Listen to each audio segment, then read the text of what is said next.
All right, hey, welcome. It's Chris Petri, and thanks for coming by. We're going to create a beautiful watercolor painting right now. Just wanted to show you the finished painting right when we start here in the beginning of the video. We're going to actually work from a photograph. You will see this on this video. You will see this on camera at all times. This is the actual photograph that we're working from that we found online. We did a Google search and found this wonderful photograph. So we're going to have this up on top. You're going to see this the whole time you're painting, so you can work right from this on camera as we're working. And I also have my palette. My palette will be on camera the whole time. So you're going to see all of these colors. We're going to mix all the colors you need for this painting in this using this palette. We'll mix everything right on camera. So you're going to have everything on the camera. You're going to have your painting, palette, all the colors being mixed, and you're going to have the reference photograph all here on this painting as we work in this tutorial. So I'm really glad you're here. Happy that you're stopping by, checking out my channel. Those of you that have been with me many years now, I want to thank you personally for coming by week after week, month after month, and year after year. And I know your paintings are getting better all the time. Thanks for sending me in your paintings too, so that I can check them out on email. And I'm glad to be chatting with you on emails and in the text or in the comment section. Please, again, leave your comments in the comment section here as we're working here all together. We're all getting better at our watercolors. We're all on the same path. We're on the watercolor journey. We're getting better and better and better at our watercolors, all of us together. So let's just keep working. And then some of you that are brand new here, I'm really excited. I want you to follow along this video, but I also want you to remember I have the Extreme Beginners series videos, which are on YouTube. You just type in my name, Chris Petri, and Extreme Beginners. You type in Extreme Beginners, you'll see that I have a lot of, like hundreds, a couple hundred probably, Extreme Beginners videos. If you're just starting out, maybe your first week or two or your first month or two, please look at those videos first, watch those. Learn about that first, because it's a little bit simpler, easier to work with the palettes that we use on those videos, and brushes and paper and things like that. And the compositions too are just a little more, easier for someone that's just starting out. You don't want to be going too fast in the beginning when you're starting with watercolors, because watercolor is not easy. It's a challenging medium to learn. And so I want to make sure that you're actually getting the best, I want you to be aligned with the best videos that I have on YouTube here. So if you are brand new or you're just starting out, maybe the first couple months or so, please check out my Extreme Beginner series. You can work on those, and we do those all the time too. Brand new videos coming out every week, week after week, month after month, and year after year on my Extreme Beginner series videos. But we also have about 200 in my archives, which are fine. You can look at all of those too. They're all brand new. They're the last 2-3 years we've been doing those. Okay, so no worries, but let's just have fun. Maybe you just want to watch. I always say, if you're a beginner, watch all of the videos that I create, because if you watch, you're going to learn a lot. We talk about all the fundamentals and basics over and over again. And that's what you need when you're a watercolor artist. You need to go over those basics. If you don't have the basics all the time, it's easy just to get off, on a tangent, and then the next thing you know, you're not happy with your watercolors. And I don't want that. I want you to keep painting, having a fun time with watercolors. So if you do that, you're going to stick with it and enjoy it and have a fun time with watercolors. So let's get started on this video, and we'll see you in just a second. We'll get set up and ready to go. All right, so we're going to get started. We just saw the finished painting. It's always good to see what the finished painting is going to look like, and this way we can work in reverse and work up to the painting from the finished painting. So I'm hoping you'll maybe if there's some way that you can maybe pause your video and work from my finished painting, that would be great. If you do a screen capture, you can look up how to do a screen capture, and you just type in onto YouTube. Isn't YouTube great? YouTube is like a great search engine. So whatever you want to learn about, you just type into YouTube. Like if you want to say how to do a screen capture or a screenshot, you would just type into YouTube how to do a screenshot on my iPhone 12 Pro Max or my iPhone 14. I don't know. Mine's a 12. I have a 12 iPhone. There's probably 14s or 15s out there by now. I don't know. I kind of, mine's a couple of years old or whatever, whatever. But you know what I'm saying? Whatever kind of device you have, you might have an iPad, you might have a Samsung phone, whatever it is, whatever electronic device you have, all you would have to really do is just type in how to do a screen capture or how to do a screenshot, and you type in how to do a screenshot. You type that into your search on YouTube. How do I do a screen capture for my iPhone or my Samsung, model number such and such and such, and then when you hit enter, there'll be a video right there showing you how to do it. And then what you can do is basically just you take a screenshot or a screen capture of my finished painting, which is we just showed, the last couple of minutes of the first part of the video, and you can work from that if you want, or if not, you can just work along with us here, or at the end of the video too. Usually my painting, towards the end of the video, you'll see it's starting to become a finished painting, so you can always hit pause there too. So you can always hit pause anywhere in the video and work from that. I mean, you don't even have to do any screen captures or screenshots. You can basically just hit pause. I don't know how that works if you hit pause. I think it should usually be pretty good. You hit pause on your computer, your home computer, your desktop computer, your laptop computer, your iPhone, your Samsung phone, whatever type of phone you have. If you hit pause, usually you'll be able to see the video pretty clearly. You can work from that. But in any case, I put a photograph too of what we're working from right here. So let's work from this photograph here on the video so you don't have any problem. And I try to always make myself aware of, a lot of times many of you comment and let me know what you think is the best thing as far as making my videos. Many of you have always said, please Chris, put the photograph on your reference photo on the video. So that's what I try to do now. I try to mostly put my reference photo on here. I know there's other artists out there, they have fancier equipment and stuff. I'm not quite that good with electronic equipment and video cameras and things like this, but in any case, I do have the finished painting. It's right here, and this is where we're going to work from. And essentially, what we're going to do is we're going to look at this composition, and the only thing is, I actually found this on the internet. I was just typing in seascapes, and this came up for seascapes. So I'm not sure. This was a wonderful looking painting, so I said to myself, let me use this for today's video. And so you can kind of see it's about halfway up, a little bit more than halfway up is the kind of the shoreline, and then we have some distant buildings and rooftops and some spires and trees, tree line, and a beautiful like golden field here, some grass fields and weeds and grasses and things along the water here, and then a little shoreline, and we have some taller trees over here on the left hand side, and then we have a bird here kind of swooping down maybe to grab a fish from the water. And we have some beautiful water here in the foreground. So we're going to replicate this. I'll put this up top again, just so we have this as our reference photo.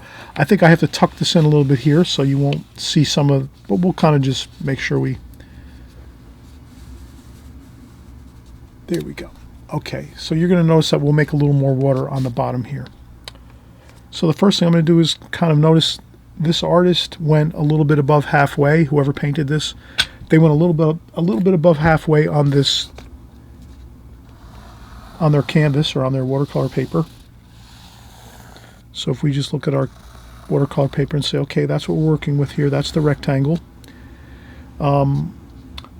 They placed their horizon, or not their horizon line, but their basic shoreline a little bit above halfway. So if we just were to take a ruler and say, well, how tall is our paper right now? Well, it's 5.5 inches tall, this paper right now, this way, 5.5 inches. So if I go halfway, that's like 2.5, and then another like maybe 1/4 inch. So like about 2 3/4 there. And do we have the same if we spin around this way? Do we have 2 3/4 there? Yeah. So 2 3/4 is about halfway, but it's a little bit above this. So we're going to say, let's go there. A little bit above halfway is that shoreline. And then I'll just take my larger ruler. Actually, I have to find another ruler here, or a straight edge. Oh, this one will work. This is a T-square.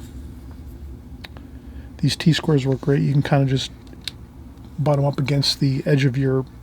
This happens to be a watercolor block paper. Do you know about block paper? Have you used it? I'm sure many of you have used it. Block paper is great.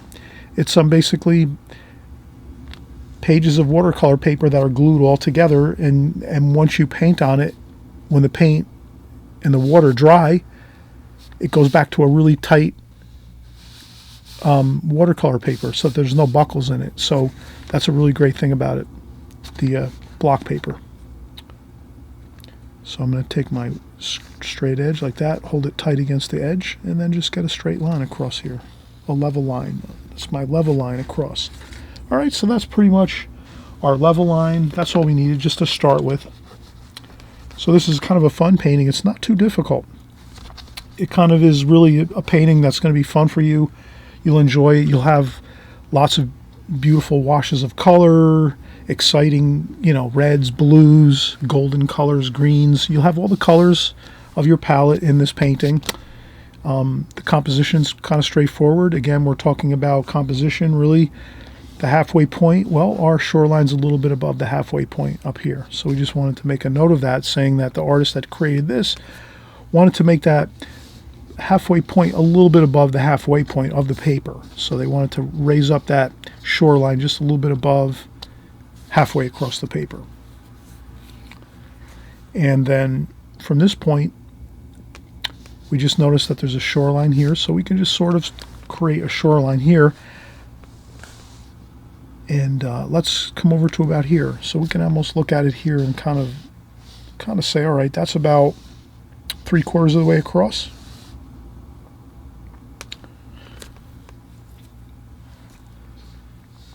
You can measure things with a ruler, of course, and measure. We could do that. We could also take our ruler and say, well, how wide is this paper we're working from? Well, this is 6 inches here. Wait a minute. Let me take a look here a second time. I got to adjust my ruler. 1, 2, 3, 4, 5. Yeah, this is 6 inches across, and approximately at 4 inches is this line here, which is the end of the shoreline here. So 6 and 4. So let's take a look over here. What do we have here? Here we have 9. So if we were to say 6 and 4, what kind of ratio would you say that is? 6 and 4. That would be about 3/4, I would say. So if this is 9, we'd probably want to go about like 6. Approximately. Yeah, about there. Okay, so we have 6 inches. So if this is 9, which it is, this is 9 inches across. So I'm using this paper I'm using is 9 inches with some 1/2 inch tape around it. So if that's 9 inches going across, at 6 inches I'll make my shoreline, the end of my shoreline. And it looks like there's a little bit of a inlet over here. So there's a beautiful inlet of water that goes in. There's probably where people can go in and sail their boats in to where these homes are and these houses and these villages and things. So we have fun thinking about that. So I'll put this over here. Okay, and then this is the shoreline here. So I'll take a very loose approach at this and just kind of sketch a little bit of a loose shoreline like this with my pencil, like that. And then here we have some weeds and grasses and things, the greens here. So that would be the greens of the bushes and grasses and things like that along the shoreline. And then even above here, we're going to go with our golden fields. We have some golden, beautiful yellow ochre type fields over here. Look how good that looks as we come across here with our pencil lines. So basically, we're just going with pencil lines across here in a parallel fashion, kind of just like in a, parallel fashion right across 1, 2, and 3. The only thing is we are tapering them down. You can kind of see how we're kind of coming down to like a point, just like the photograph. We want to sort of show that the landmass here is sort of curving down, sloping down over here towards this point here. So everything is sloping down to this point, just like that, the lines.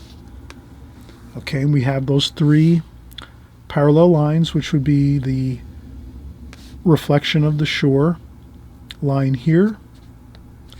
The second line is the grasses and the bushes and the weeds and things like that along here, that green. And then up here, the golden color, that's the fields, the beautiful fields. Now that we have that over here, let's come over here and just kind of get a start over here. And then we're going to say, well, over here, we're going to have the shoreline over here slowly going up like this on an angle, like that. And then from there, we have some beautiful trees over here. So you can add your trees up here. Some beautiful, gorgeous, big green, and they're kind of bluish green at this point because they're in the far distance. Always remember when you paint things in the far distance, this is something I always mention, and you'll always hear artists say this ad nauseum, that when you paint like distant trees, distant mountains, you're always going to make them a little cooler, a little bluer, a little, more purple and blue in there. As things come closer, they're a little more like you could paint things like green, gold and green, but as your trees and things like that in your distance, your far distance, you want to make those more bluish color, cooler colors. Just always in your mind, always think when you're painting distant things in your painting, far away things that are like far in the back of your painting, you're going to want those to be cooler colors, like the blues. You're going to want to mix in blue. Even you can add some green, but you want to make it a bluish green so that it looks kind of bluish, or you add some purple. Purple's cool. That's a cool color. Purple mountains, you always in the distance, purple mountains are in the distance, and then they get greener and darker in tone as they come closer. That's what you have to really remember, is you make things cooler in the far distance. So we do have that effect here, the cooler distance over here. And then as we go into the distance over here, then we still have to contend with things that are in the middle distance that are a little closer, and that's going to be our buildings and our rooftops of our houses and villages over here. So let's start to think about that, and we'll make a little square box here, a rectangle or a square for a building. We have a couple buildings over here, a couple squares and rectangles. Then as we get over here, we're going to start to see some rooftops which are sort of like on an angle, like so. And then over here we have a steeple. That might be a church or a industrial type building. And then over here we have more roofs, orangey red roofs. Those always look great. Orange and red roofs in a landscape or seascape painting. That always looks good. And then there's more roofs over here. Blue, a couple blue roofs over here. And then some trees and bushes in the distance. And that's what we're going to do. Some more trees and things like that in the distance here.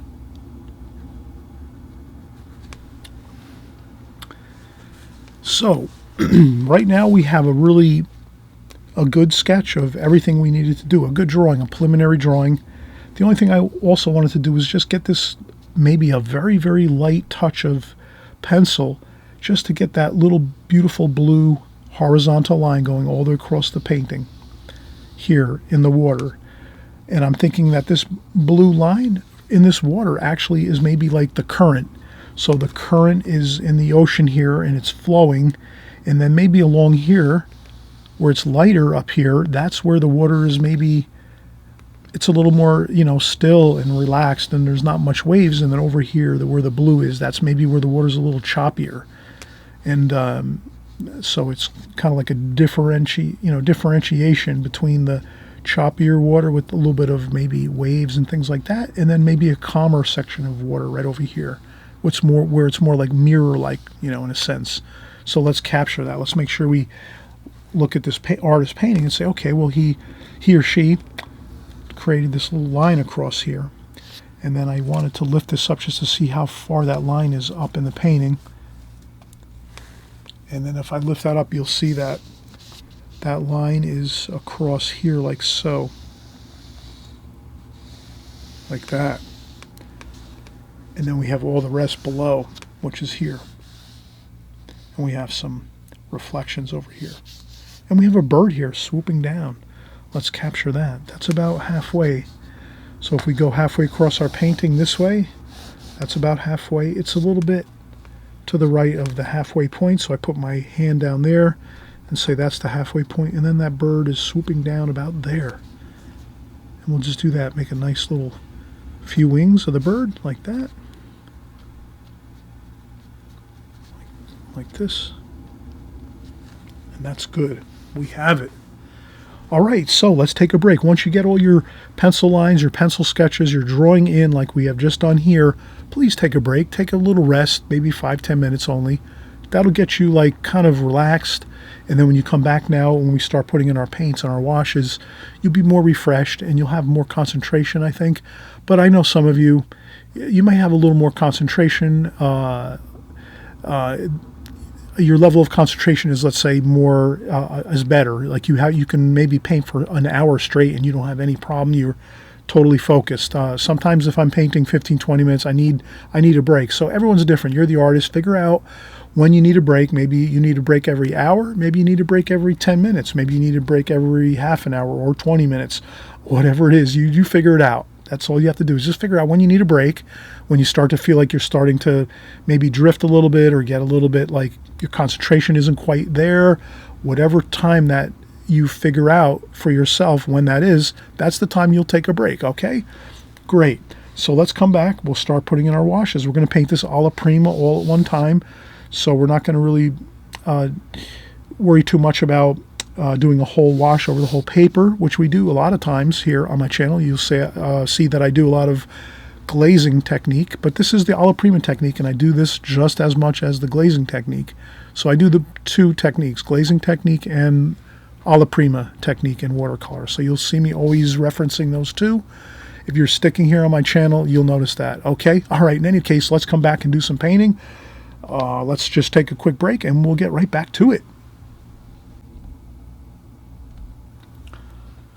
All right, so let's get started again, and let's start painting. So I'll take my water. I have a fresh, clean. Incidentally, I have all my watercolor art supplies down below in the comments section below. You sometimes have to click more, the word more, and you'll see more information, and I'll have all kinds of links. And they all go to Amazon. I buy all my art products from Amazon. It's very convenient for me.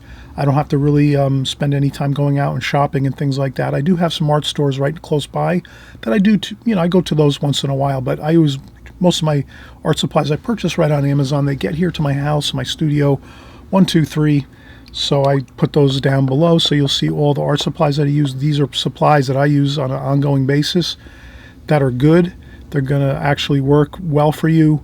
But you can also change your game plan and pick out different art supplies that you might want to. You might want to pick out something a little more, something like in a color you want, like maybe your art brushes, maybe your paint brushes, you want them a different color than what I have.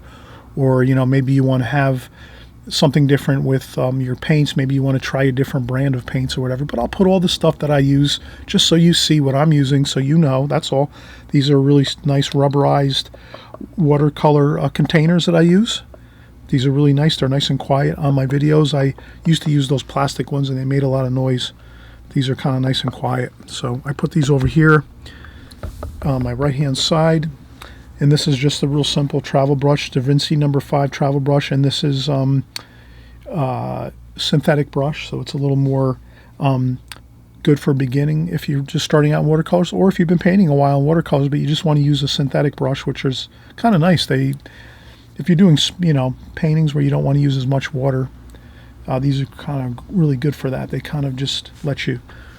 These are good for alla prima painting anyway, some of these synthetic brushes. And let's get started. Let's go with some of the darks first. Let's get our French ultramarine blue into our palette and some burnt umber, some darks right away. What else do we have here that we can use? We'll put some burnt sienna in there too. So we have warm, burnt umber, burnt sienna. Those are two warm colors. And then French ultramarine blue. Then we'll go with some cobalt blue down here on this side over here. So we have some cobalt blue. And a little more French ultramarine blue there. And then maybe some raw umber. So I'll put out some different colors that I'm seeing. Yellow ochre up here, maybe some yellow ochre. I do see some cadmium red and some cadmium orange there. Maybe some alizarin crimson. We're going to have some nice reds too, blues, some cerulean blue. So you can kind of see greens. We're going to need some green too. We'll put some green up there, sap green, olive green, maybe a little olive green too, like that. All right, so I think we have a good amount of color here. this might be what we need for the composition, I think, actually. We might have a good enough mixture of colors that we have everything we need. So again, we'll just go over the colors that we mix so you kind of can maybe jot them down if you want. I'll go real slow so I can tell you what I mixed here.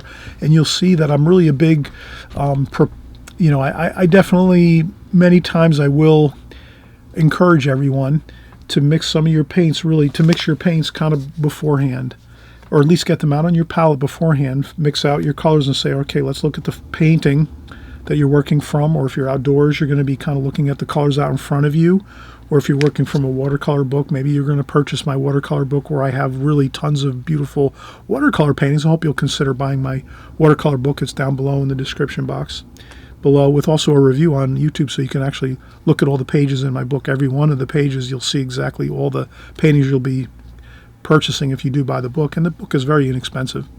So in any case, if you're working from a photograph or an art book like my book, anyone else's book, you might have other artists' watercolor books and so forth, or you might be working from photographs offline, whatever it is.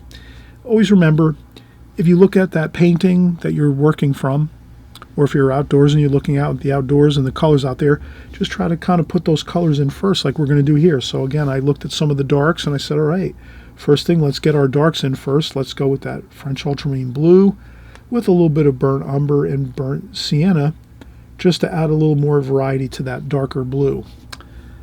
Like in the painting here, there's some definite blue and a little bit of the darker mix there, like a darker grayish color. Then as we go over here, the greens and the raw umber. So next thing is raw umber, and this is sap green. So sap green and raw umber gives us this green over here that we're going to have along the shoreline. And then maybe over here, up here more the green. You're going to see that green across here. Maybe a little bit of, maybe we can even add in a little bit of the viridian green like that. So that viridian green might be for over here, for those weeds and grasses on the shoreline here. And then what other colors do we have? Well, we said we wanted some blue. Obviously, the sky is going to be cobalt blue as well as cerulean blue. So those are the two sky mixtures. And then the reds and the oranges, those are going to be our rooftops here in the distance. And then and some of there's some red colors along here, maybe some bushes and trees and things that are maybe like kind of some fall foliage a little bit here along these grasses and weeds and things along here. You'll see a little bit of reds and things. But for the most part, that's our colors. That's the whole colors of the whole painting. So let's get in and we'll start doing our darks. So we'll get our darks in first, and we'll take our number 5, and I'll use it holding it like this, and I'll kind of, I want to just get some tree kind of circular fashion like this. And I hope you don't mind that I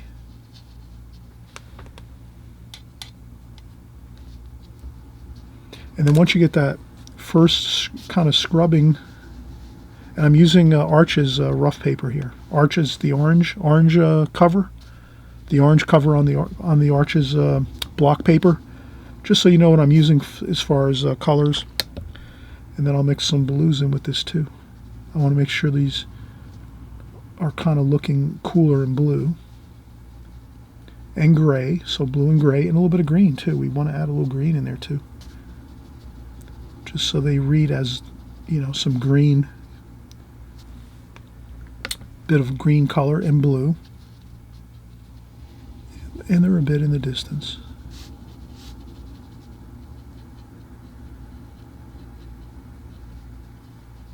Like that. And then some cobalt blue. Infuse some cobalt blue in there, and then get some cobalt blue in the water, a little bit in the water there. And even some really straight cobalt blue. If you can get some straight, juicy watercolor paint, tube, you know, your straight tube paint, and get some of that in there too as you're painting. That's going to liven up your paintings and make it look really beautiful. And so then now that you have that kind of working, some straight tube paint, and maybe we do a couple splashes over here. Maybe a couple finger taps. Give it a little bit of that.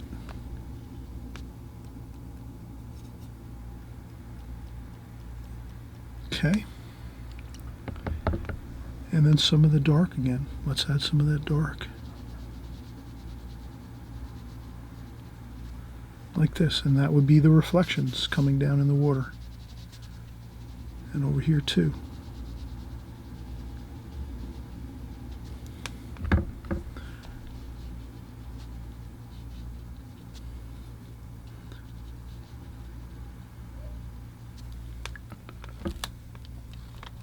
And a couple of, just a little bit of taps of color, of water.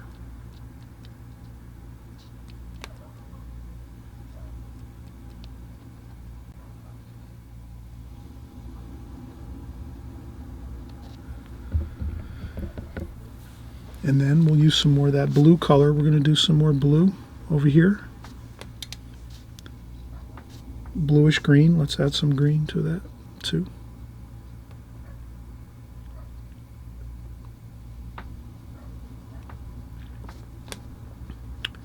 And we'll go across here.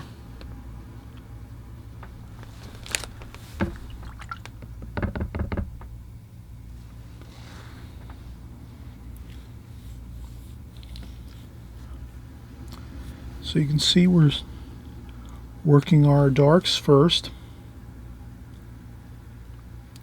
And there's no reason why we can't work in our oranges and reds right now for our rooftops. Let's do that.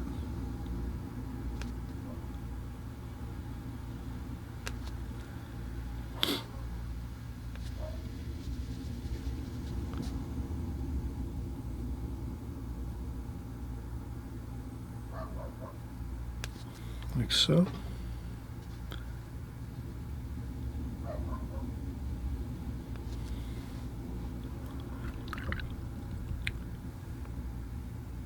And then we start to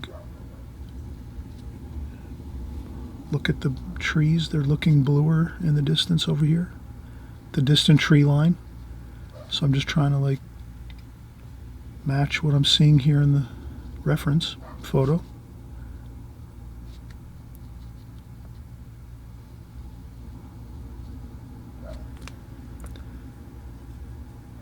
A little bit of green and blue as everything goes into the far distance,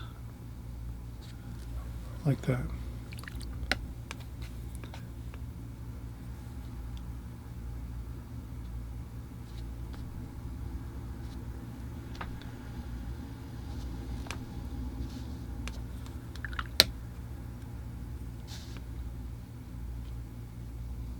There's a building there. Maybe an orange building, orange bricks or something like that. All right, look, we've already got a lot of interesting darks in this painting, which we said we wanted to do. Since this is a alla prima painting, we want to do everything at one time. And since we're going to have that method of painting at this point, everything at one time, painting everything, we'll create our darks first. And then you'll see that when you create your darks first, the rest seems a little bit easier because you kind of can use those darks as your reference points of, okay, this is really dark. Well, now I need to go lighter. So now you'll see how we'll create lighter washes, because we've got our darks kind of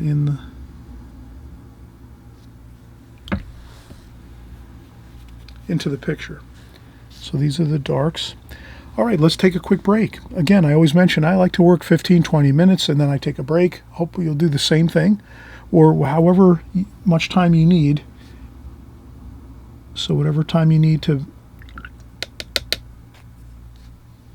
between your working on your paintings, you'll decide and figure out what you need. But right now I feel like I've done quite a bit of painting and I think I'm going to take a break. And then when we come back, we're going to start working on the middle tonal values, like the lighter tonal values. We've got our darks in right now. Now I think we'll do our lighter tonal values across here, which is these fields, the golden yellow ochre fields, some of the green weeds and grasses along the water's edge here in shoreline, and then from there we'll just put in those light washes for the ocean and the sky, and I think we'll have a finished painting. And you can kind of see this is a painting that you can do this. You can accomplish this in like an hour, hour and a half. So between an hour and an hour and a half, you can get this thing done. You'll have a fun time of it. It's really enjoyable. I'm hoping you're enjoying the process. I'm really hoping you'll subscribe on the right-hand side below if you haven't. If it's your first time here, well, wow, I'm so happy you're here. I'm really, thankful that you found my channel, that you're going to join along with us here as we paint every week. We're painting here every week, week after week, month after month, and year after year on my channel, everything watercolor. And basically, we're just doing the fundamentals all the time on my channel. So you're always going to get those basic, fundamental, rudimentary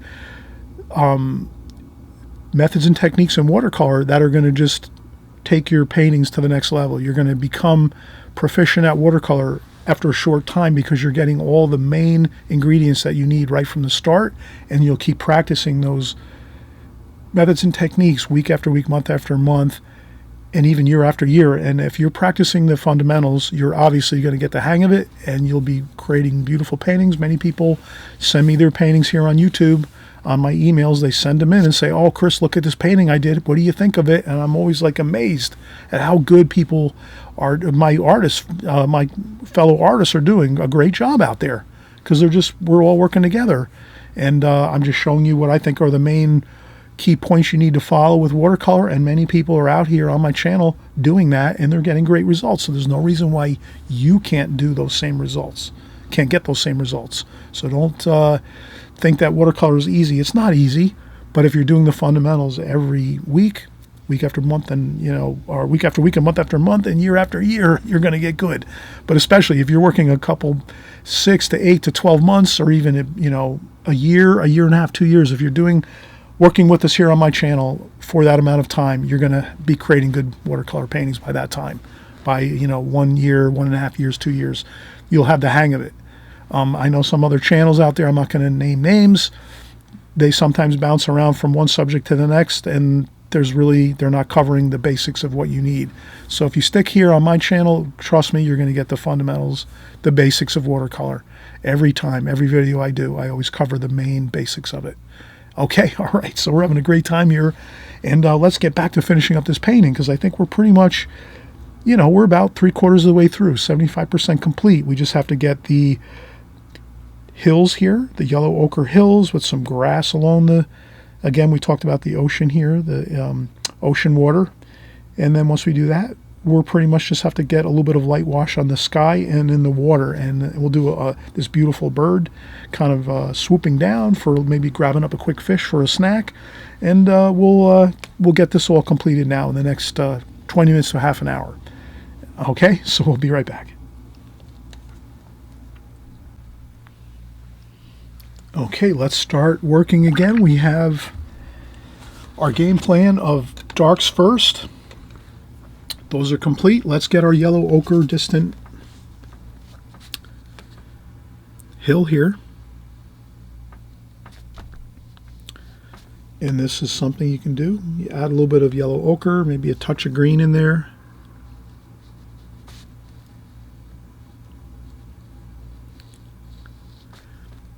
I might paint this whole painting with this number 5 travel brush. Maybe for the sky and the water, I might use a little bit of a larger brush. I think I will do that. But for you, you can pretty much work this painting with just this number 5 travel brush, and you'll be fine. Okay, so we leave a little bit of white paper along the top of this yellow ochre hill. And that denotes sunlight striking along this beautiful mountain, or this hill, sloping downwards over here. And then from here, we're going to notice that we have a little bit of that green, sap green. We had a little bit of the viridian green too, as well. A little bit of the raw umber. And then here we might use our brush in the vertical position here, because we did the hill over here with our horizontal strokes like this. Now for our bushes and trees along the ocean here, along this inlet, we're going to want to make it maybe, and I will make a little bit of a darker green too over here. I'll make a green there with some French ultramarine blue, burnt umber maybe, a little bit, sap green, French ultramarine blue. I just want to make a little bit of a darker dark there. Maybe over here a little bit of a darker dark green. But now I'm going to start making my green over here, which is sap green, olive green, maybe a little bit of chromium of oxide too. And we use these colors to establish our weeds and grasses. And I'll do the same thing too as we're doing our weeds and bushes and grasses. And over here, I'm going to actually leave a little bit of that white paper at the top so that we see that division between the grass and the yellow ochre field. I would say leave here and there, not everywhere, leave that little bit of white highlight above on top. And that feels like the light is striking the weeds and the bushes and grasses and things over here. So I hope that's kind of something we can use to make our painting look a little more interesting. A little bit of yellow, or a little bit of chromium of oxide here, which is a little bit of a opaque, very opaque green. But that looks sometimes really good. Opaque green looks really good in a painting, especially if you have other more transparent colors.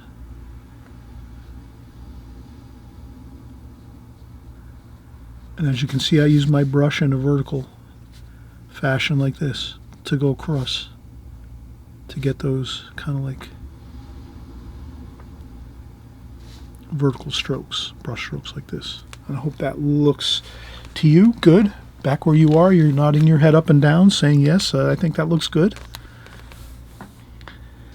And now we're going to do a reflection in the water, or actually this might be, this is actually the sand. There's some sand along this here. Some sand along these banks here. So we have some of our blue, which is cerulean blue and cobalt blue over here. Then we add a little bit of, let's add some red to it. See if we can get a grayish color there. And a little bit of green too. And that looks good to me. And this is, and a little bit of raw umber too maybe. So sometimes making some grays are fun. You just kind of look at your paint. I just kind of like, I look down at my paint and I know if I mix like red and green, that's a complementary color which makes a gray. So if you always know if you're working from like that mentality of using the color wheel, I really am not like a huge person that is always referencing color wheels and things like that, but I kind of just, a lot of times I just flash quickly through my mind and ask myself, what is the complementary color of some colors I'm using on my palette to make a gray? And I always know, well, red and green make a gray. So if I use red and green, that gives me a grayish color. So then I do that. Since I have those colors out and we're using them already, I'll just do that. And that's kind of like that sand color, that beautiful sand color you see along the shore a lot of times.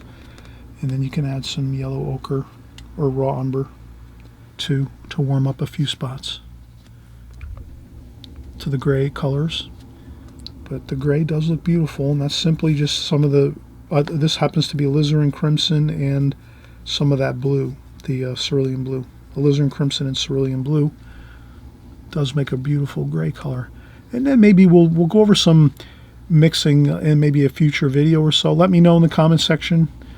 So leave a comment if you want to learn more about mixing gray colors with complementary colors. I can go over that a little more, my thinking on it. Honestly, again, I'm not like a big person of like being really highly technical with like mixing colors and everything like that. Like I do think about my colors all the time as I'm mixing them, but a lot of times I'm always mixing my colors and looking at my colors in relation to what I'm painting, either the photograph I'm working from, a painting I'm working from. If I'm outdoors painting, I'm trying to really follow what I'm seeing in front of me, versus like saying to myself, I'm going to break out a color wheel and start mixing like that.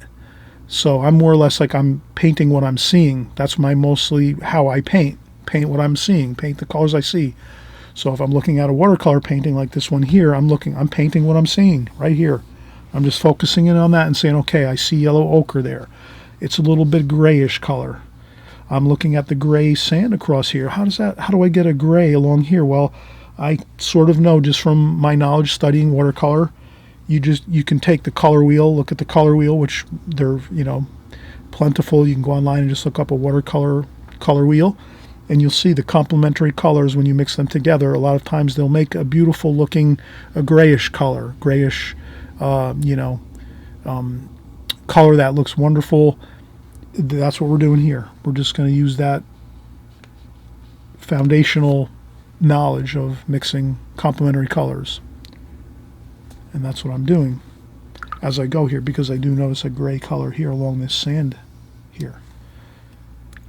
But I don't get too scientific again as to my colors. I try to paint what I'm seeing and whatever I'm referencing.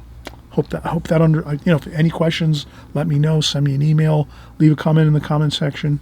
I know many of you might paint a little differently. You might rely on the color wheel a little bit more, or work out your paintings and things like that with a color wheel and things like that. And that's totally fine. A lot of artists do paint like that, and that's totally fine.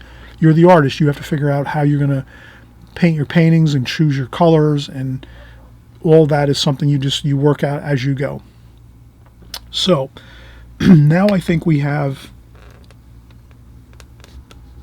a good, solid, dark tonal values and our medium tonal values right now. So that's what we have. We have our lights, our dark, and our medium tonal values. So the darks are the trees, some of this over here, some of our darker areas over here, and over here in these distant trees, which are quite dark, but they are cooler. Notice that they're bluish in color, bluish green. You can add some green in there sometimes too. And then our medium tonal values are the yellow ochre type looking color here on this field. These grasses and bushes along the shoreline are a medium tonal value. They're not as dark as this or these colors. And this gray along the bank here, the sand along this embankment here, along the water, same thing. Medium tonal value, not too dark. And now all that we have to do to complete this painting is do our lights. Our lightest washes, and that's going to be the bluish, purple, blues, a little bit of green. We'll mix it as we see fit for the sky and the water. And I will, since my water is kind of murky there, can you kind of see that? My watercolor bucket right now, the water is looking pretty murky. That means we need to change this. So I'm going to put fresh, clean water in this when we come back. I'll have fresh, clean water in my water bucket over here on the right-hand side, and we'll be ready to paint some of these lighter washes in the sky and in the water. And then we'll be completed, and we're going to get that nice blue, kind of a medium tone right there, that medium tonal value of that blue going across there, which is kind of like the feeling of a current changing in the water in the foreground here, in the foreground of the painting.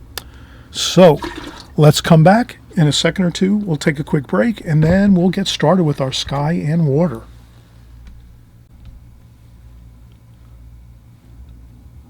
All right, so we are working here on the last maybe 25% of the painting. We have pretty much most of the painting completed. The darks are all in, and that was more of the heavy lifting, so to speak, getting all of these darks and middle tones completed in the painting. So now we're doing more of the lighter last 25%, kind of getting it over the finish line.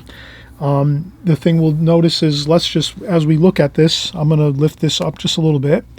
We have the sky left to do, the sky wash, and then also the ocean here. Like this looks like an ocean. We have we've already completed the sand along the this embankment over here. So we have that little bit of sand, the bushes and trees and grasses and things, and hill, this soft hill that's kind of diagonally coming down, sloping down toward the inlet over here. There's some water and an inlet that comes in over here beyond this yellow ochre hill, and that would probably where people have their docks and things with their boats over here on that far distant shoreline over there. You don't really see it as much, but we know it's there. So now, again, let's start to think about how we're going to finish up now. The first thing I would notice is a lot of times I can work with a palette like this, where I have my colors that I've already used previously in the painting, and I can leave this on the palette and work around this and kind of get the rest of my washes done. But because I know some of you are just starting out, or you've been working a while with me, you'll kind of always hear me say keep your palette fresh, keep your palette clean. When you're kind of, let's say, done with your first part of the painting here, that we've completed this, you know, the majority of the painting actually are darks and our middle tones. Take the spritzer bottle and spritz the palette.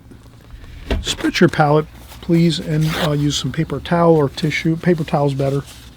And just lift up the paint that you have in here, for the reason that when we're making a sky wash now with mostly blue,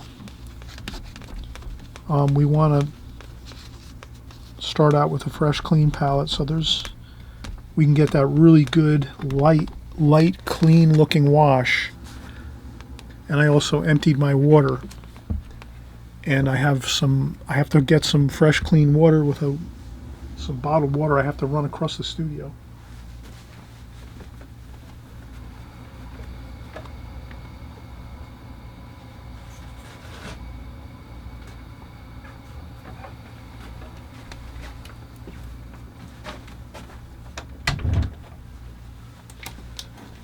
Okay, so I'm across the studio and I just got some fresh water, bottled water. That's in my water bucket now, and we'll use our number 8 Da Vinci, watercolor brush, travel brush. So we'll use this. And you can see this is quite a bit larger than the other brush we were using when we started. So to get this sky and water, let's use a larger brush. The next thing I'm going to do is I am going to pre-wet the paper just a little bit. Now the reason I do this is it's an advantage if you can pre-wet your paper around some of the areas that you might not want to, and you might even I'm going to pre-wet my paper actually with my smaller brush like this. So what I'm going to do is I'm going to actually start over here. I'm a right-handed person, so I'm going to start on the left side of the painting and work my way across this way. If you're left-handed, then you'll start over here and work this way. And I know probably some of you are left-handed, so you're going to start on the right side and work this way. So always try to remember that. If you're right-handed, you want to work on your watercolor paintings left to right. If you're left-handed as a watercolor artist, you're going to want to work on your paintings, whether you're drawing or painting, you're going to want to work from your right to your left. This way, you're painting this way and you're not leaning into painting that you've already put on the washes on the paper. So again, I'm going to dampen this brush that I have here, and I'm just going to put a little bit of damp water and make like a damp edge on the outside where these trees are over here. And I'll add some more water to my brush, and I'll come down here. What I want to do is leave a damp edge a little bit, like 1/8 of an inch, around the trees and around these rooftops. I don't want water, and I add some more water to my brush, and I'm going to do again a damp edge. I don't want the water from my sky leaking down into all of my trees and my rooftops and my other things that I've painted here. I'd rather build a little bit of a damp edge just above those areas so that the water won't flow into my areas that I've already painted. I hope that makes sense. So now that I have that damp edge a little bit away from the edge that actually I've gone around, so if you can imagine, let me take a quick piece of paper just to, so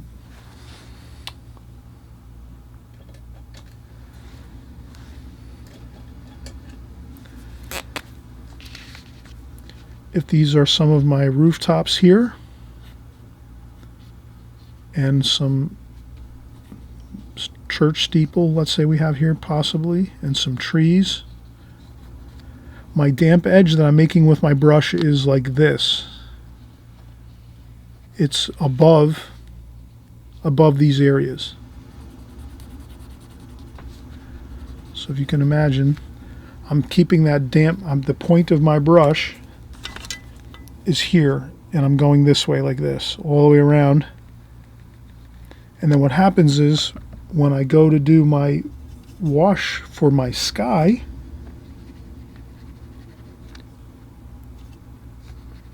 it's going to stop there, and it won't keep flowing down into these areas.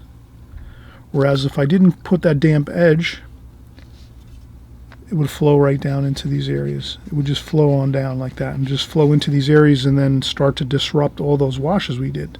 So that's why I do that damp edge around everything, to keep the water from flowing down in there when we do our sky wash. So that's something that's real important, I think, is, you know, we should definitely make a mental note of. Okay, so now I will get some cobalt blue for the sky wash. That's going to be my main color, sky, and also use some cerulean, a little bit of cerulean in there, even a little bit of French ultramarine blue. Maybe over here we'll put some French ultramarine blue. We'll add a little bit of raw umber just to add a bit of warm color to that sky color. So a little bit of raw umber, just a little bit in there, not too much. And then we're going to also, well, I think that'll be fine actually. So now I'll take some water and dampen up the sky wall like this, the sky area, with a damp brush. And again, we did the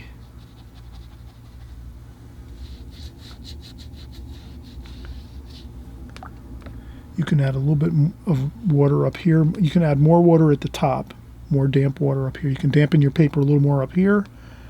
But as you go down here, you want to keep it just a damp brush, not too much. And you don't want to, again, you don't want to go beyond that damp edge that you created when you did that first damp edge around the tops of your trees and your buildings, your church area or your steeple, and your trees over here. Then once you have that, then you can pick up some of these beautiful blue washes, just like this, and start up here. And just get those going across the top like so. Have a good time with it. The sky is always going to be a little darker at the top, and it gets lighter as it goes down lower. So that's one thing you can always bet on is going to really look good if you always do that in your paintings. Darker up top on your sky, maybe even a little French ultramarine blue with a little bit of that. Like that. You add a little bit of that darker wash up top, and then you let it flow on down with just a damp brush like this.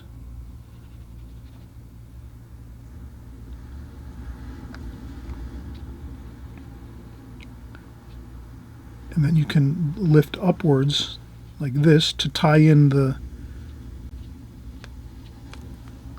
wash. And if you have to, you take a little bit of tissue and you just blot up a little bit along this area where the trees are, like that.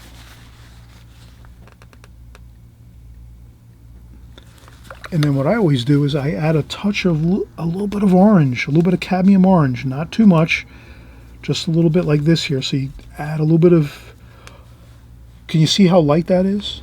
That's almost like a yellow ochre kind of color, but I use cadmium orange. For some reason it just looks better. And I add a little bit of that along the trees and along the tops of the roofs. Quickly. And then I maybe just go across one more time.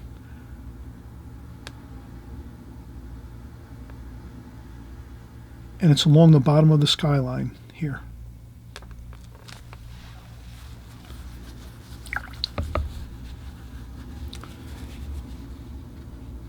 And then you can always blot up a little bit. If you think to yourself, maybe I added a little too much orange, whatever it is, use your tissue or your paper towel. Usually tissue works better if you're blotting up on your watercolors with tissue. And you can just blot up a little bit of that orange if you want to. Just like that. You can even drag your tissue across the paper like this to make a little bit of some parallel lines like that. Okay. And then now we're going to just continue right along. Underneath here, I'm going to wet the paper with some fresh, clean water.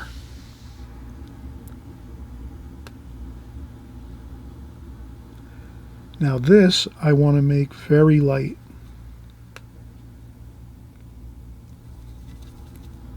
So I'll use the cobalt blue.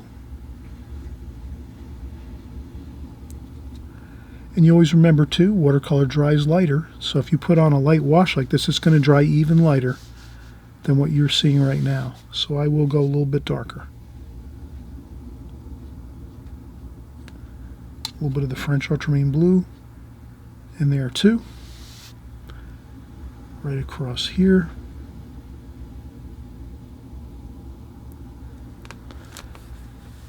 Okay, that's pretty light. It could go a little lighter if you want. You can blot up a little bit with your tissue again.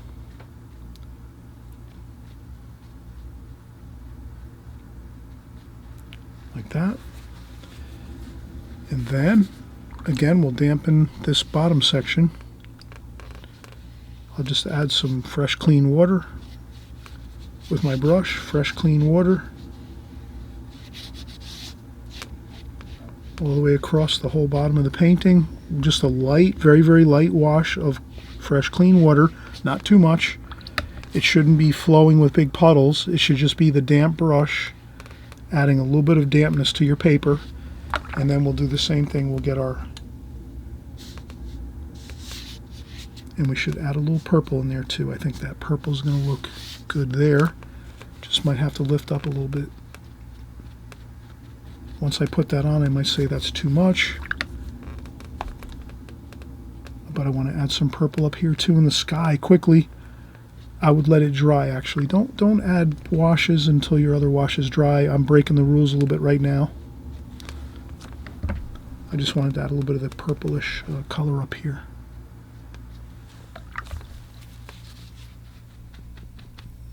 Okay.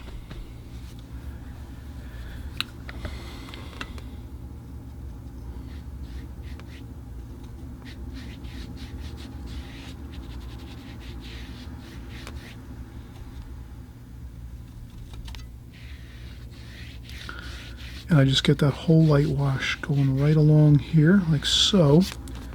Then I go in and get some cobalt blue, touch of raw umber,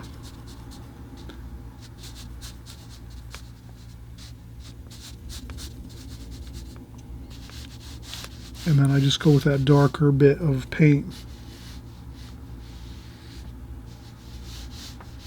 Just like this, and a couple little spots here and there. And there's some more.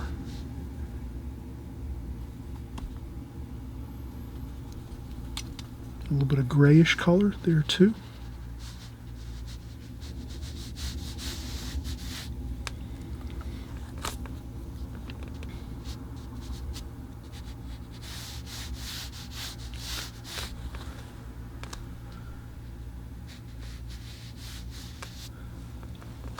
And there we have it. We have the basic concept of what we're doing here with our paint and our colors, our washes.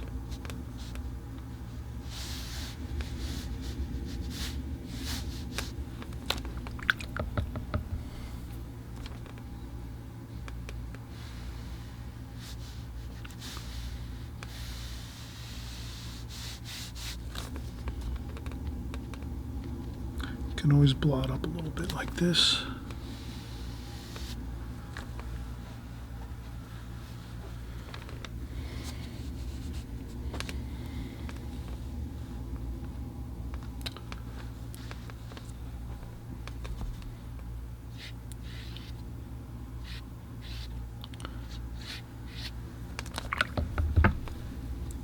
I might have went a little bit darker than the photograph.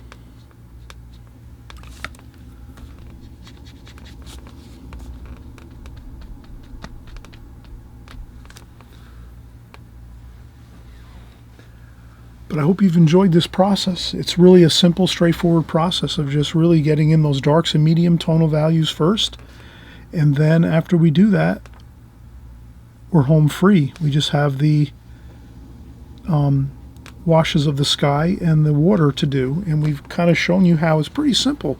We're just getting that light wash of clean water on the sky and the water section here on the bottom. And then adding in those little bit of darker washes of the blue. And maybe a little bit of, warm colors like the raw umber, just to mix in a little bit to the blue, to just make the blue a little bit more, have a little bit of a warm tone in there mixed in with the blue. And some purple. We mixed in a little bit of purple in the sky and the water. But you can kind of see how it all flows together really nicely. The only thing we're going to do is we are going to finish up with maybe a little bit of, I think we'll do the bird actually. We'll do the this bird in the foreground here. So we have to let this dry. So you can blow dry this if you want, or you can let it dry naturally like the next day. So maybe if you worked on this painting, like let's say on a weekend, like on a Saturday or a Sunday, then you can come on, then you can go back the next day and come in and just put in a little bit of the darker wash here where the bird is that we have in the foreground here. But I'm going to use a blow dryer and dry this off enough so that it's nice and dry, and I can put that bird in without, because if the paper's damp or wet or damp paper, you can't really add that bird in. You have to wait till the paper dries 100% before you add this bird in. So let's do that. I'll just come back in about a minute or two, put in the bird.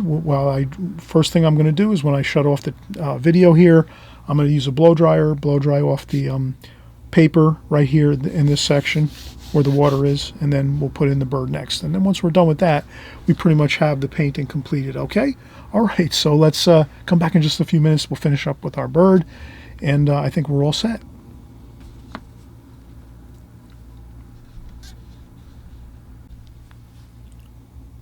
All right, so we'll go back and we'll just quickly we'll put in this beautiful bird kind of swooping down, grabbing a fish out of the water.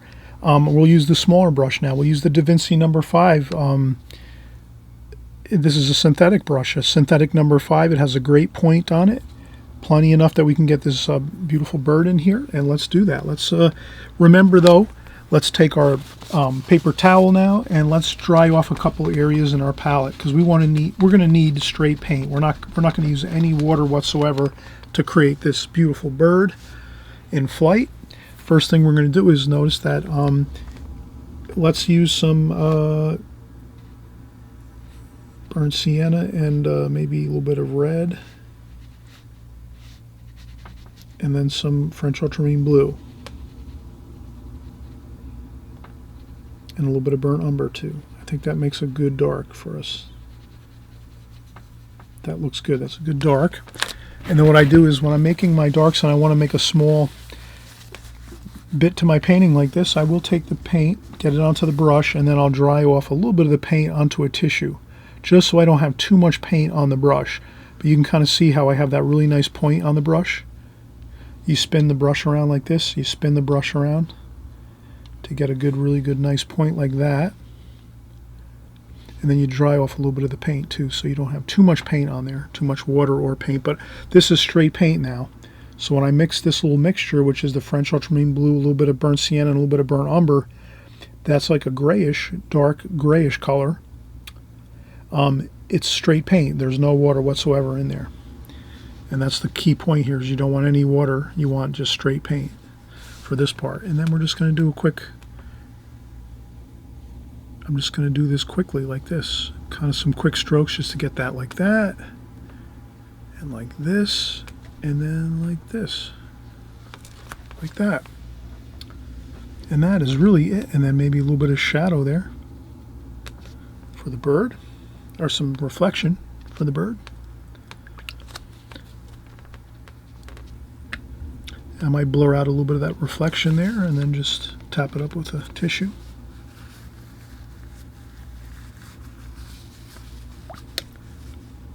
And if it's too dark, if you think you made it too dark, you add a little bit of water to it and then just blot once like that and lift up. And if you want to go a little darker, you can go back in and add a little bit of dark to it. Do the same thing again. Now if you're going to go back and do another second blot of that color, you just want to make sure you have a clean tissue or paper towel area like this. You don't want to go back in and take tissue that has paint on it and blot down, because then you'll make other marks on your paper. So you just make sure your tissue is clean, there's nothing on there, and then you can do another quick little just one tap. And then again, if you want to go in and add a little darker, maybe we went a little bit too dark there. So now we do that, and then that's it. We're all set.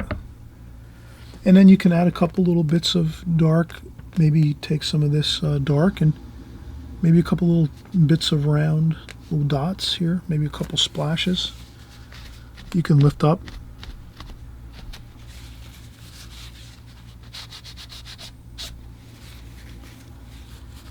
So sometimes you'll make a couple splashes or marks that you might not like. You can just lift them up quick with a paper towel or a tissue. What I'll do now is I'll take some titanium white. Which is just my tube of titanium white. I add a little bit of yellow ochre or raw sienna to the top of that white like that. And then I take my tissue again and I dry off a little bit of that white. But I just wanted to add a little bit of white here along this shoreline here. Like that.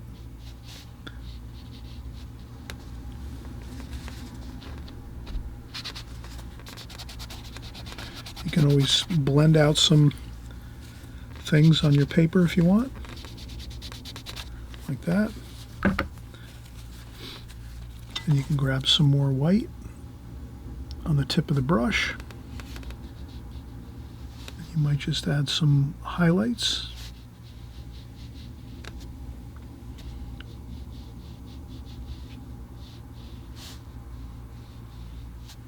Like that.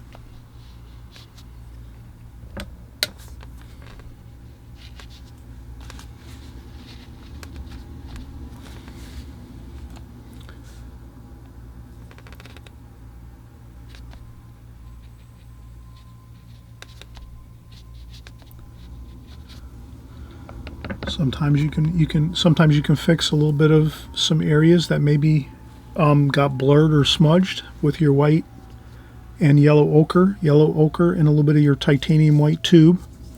You can sometimes recapture some areas that you might have had an issue with some.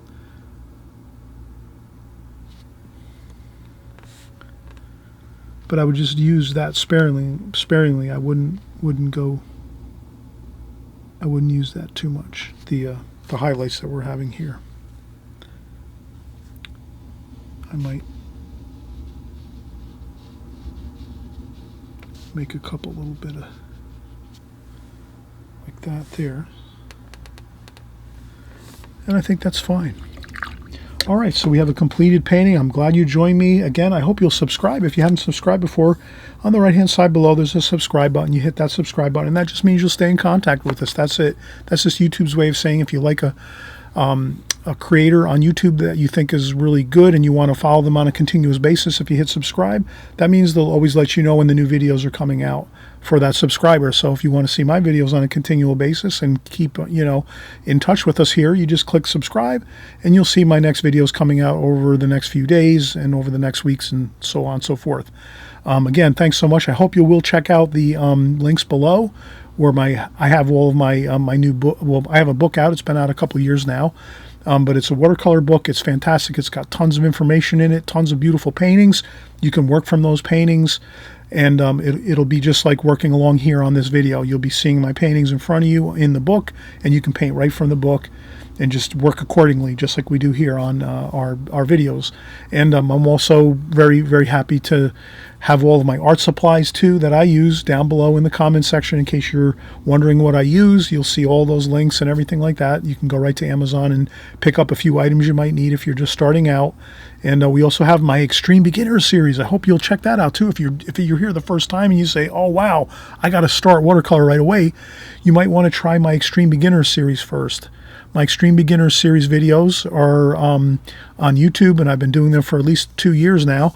And what that does is it gets you kind of started with watercolor, but you're not actually diving into all of the real I would say, more intricate details of using tube paints.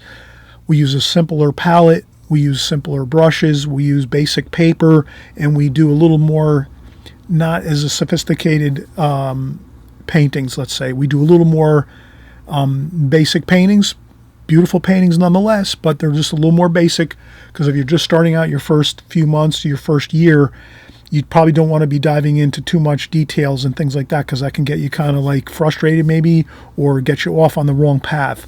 So if you're just starting out and you just found me here on YouTube, please check out my Extreme Beginners series paintings and videos. You can just type in Extreme Beginners, Chris Petri.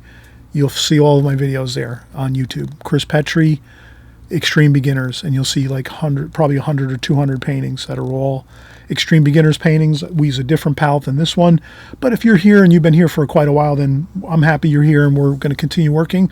And again, I'll see you soon, and happy painting, everybody. Okay, we'll see you soon. Bye-bye.